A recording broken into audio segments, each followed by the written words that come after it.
இது கடற்கரை கோயில் ஆகும். தமிழ்நாடு செங்கல்பட்டு மாவட்டத்தில் தான் உள்ளது. அதாவது சென்னையில் இருந்து சுமார் 60 கிலோமீட்டர் தொலைவில் உள்ள மகாபலிபுரம் என்ற பகுதியில் இத்திருக்கோயில் அமைந்துள்ளது. இது மகாபலிபுரம் அல்லது மாமல்லபுரம் என்றும் அழைக்கப்படுகிறது.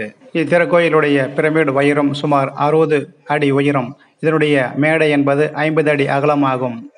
இத்திருக்கோயில் என்பது கிரானைட் பாறைகளால் குடையப்பட்டு கட்டப்பட்ட திருக்கோயில் ஆகும். இது முழுக்க முழுக்க சிவன் கோயில் ஆகும். இந்த இரண்டு கோயில்களுக்கு இடையே ஒரு சிறிய கோயில் உள்ளன. அவை சாய்ந்து இருக்கும். அவை விஷ்ணுக்காக அர்ப்பணிக்கப்பட்ட கோயிலாகும். கடந்த 2004ஆம் ஆண்டு சுனாமி ஏற்பட்ட பிறகு இக்கோயிலுடைய எச்சப்பகுதிகள் இன்று வெளிவர தொடங்கியுள்ளது.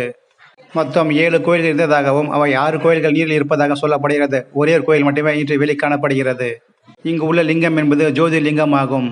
காலையில் சூரிய கதிர்கள் இந்த ஜோதிலிங்கம் மீது விழுவது என்பது தனிச்சிறப்பாகும். இது 7 முதல் 8ஆம் நூற்றாண்டுகளில் கட்டப்பட்ட கோயில் என்று சொல்லப்படுகிறது. முழு தகவல் இதே சேனலில் வேறொரு வீடியோவில் உள்ளன. பார்த்து தெரிந்து கொள்ளுங்கள்.